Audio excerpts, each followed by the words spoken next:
no-till gardening. This is all about building soil and boosting the life in your backyard or in your garden. It's regenerative gardening. And all that is about is the soil, the life in the garden, whether that be predators or whether that be pests.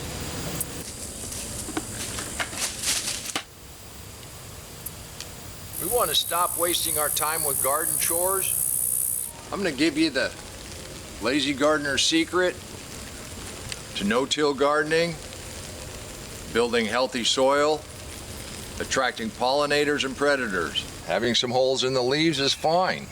That just tells me we have food for our predators out here. And if we were spraying, we wouldn't have our pollinators. We'll build soil, boost life in your garden or your backyard. Doesn't matter how much room you have, this principle works for all of it. And this is just one lazy gardener's secret to massive harvest. And one of the secrets, if you're not spraying, you are going to have some pests. You get some leaf damage, and that's okay. You still got some really good growth out here towards the end, and it's still producing nice cucumbers. And this plant has been producing for a couple months now. Oh, check that out. That's got a nice color on the bottom. Nice thud. That last one was beautiful. This one's just about ready to harvest. I think we all know the ground wants to stay covered. Every time there's a bare spot, we get grass or weeds coming up. That's because the ground is a seed bank, and there's seeds everywhere. I mean, seeds are just everywhere. Every time you till it up, you just bring fresh seeds on up out of that seed bank. You get a little rain, they start to germinate. Yeah, and then that fluffy dirt turns into a brick and you got weeds everywhere. By adding a nice thick layer of mixed mulch, you cap that seed bank, you stop those seeds from germinating, and that's how you keep the weeds down in a deep mixed mulch garden. Another problem with tilling your garden is you have to add a lot of fertilizer. The reason you have to add a lot of fertilizer is because you just churned it up and you killed all that life that's in the soil. And that life in the soil, I wrote a book about this, Building Healthy Soil and Eliminating Most Weeds, and it goes into this in great detail. But that life in the soil is what actually feeds your plants. The ground has all the nutrients your plants ever need. They just need that life to make it plant available. And by tilling, you disrupt all of that. You break down that structure and you kill off all of that beneficial life. And you need the life in the soil. You need the life above the soil. And where this looks like chaos, we've got 1, 2, 3, 4, 5, 6 right there. There's a watermelon. Here's a little watermelon. Oh, with the rain that we just had, this watermelon split. I'll take it off. Well,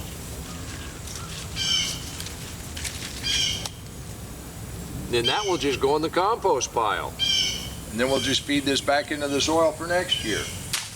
That's all we do. I'd never tell another adult how to garden. I just thought folks might be interested. Now, if you want to till up your garden, you want to do all that work, that's up to you. You want to do it like the lazy gardener, create more food than you can eat, thought folks might be interested. Some folks think it takes years to build health in the soil, but I've got a lot of messages from viewers that have just started this mixed mulch method, and they tell me just how well it's transformed their garden in just a year or so. Yes, it's a long game, but it transforms your soil immediately.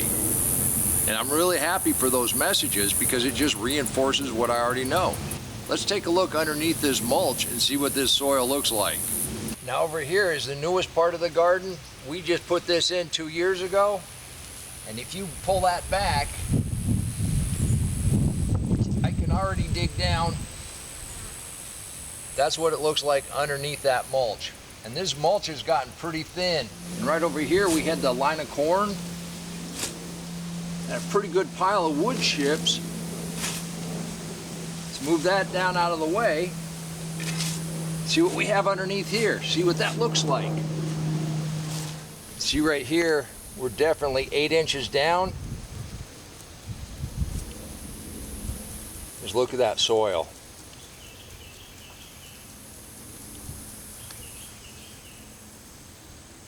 I keep getting asked what we use for mulch. Now, I came up with mixed mulch because I couldn't get enough of any one thing to cover the entire garden.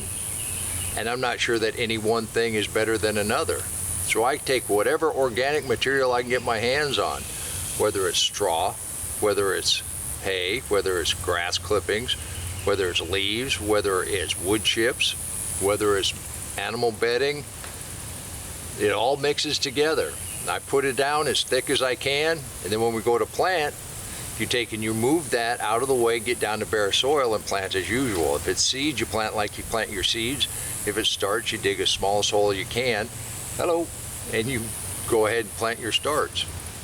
You know, it's Labor Day. We planted our sweet potatoes on Memorial Day weekend, and about Labor Day, we like to start thinking about harvesting. I want to see what we have underneath here. And well, we may be harvesting. I think we've got a sweet potato.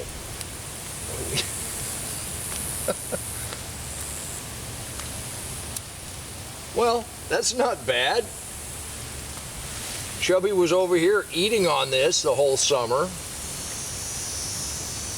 I think we finally discouraged him. Uh-oh. Well, there's two, and that's just off a runner.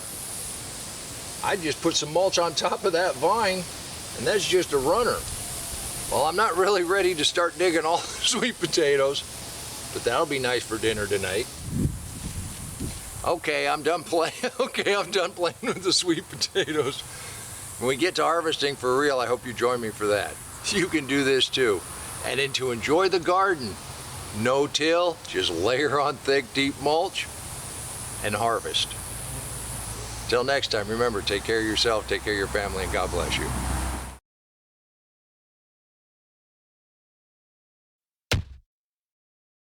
Come on, let's plant.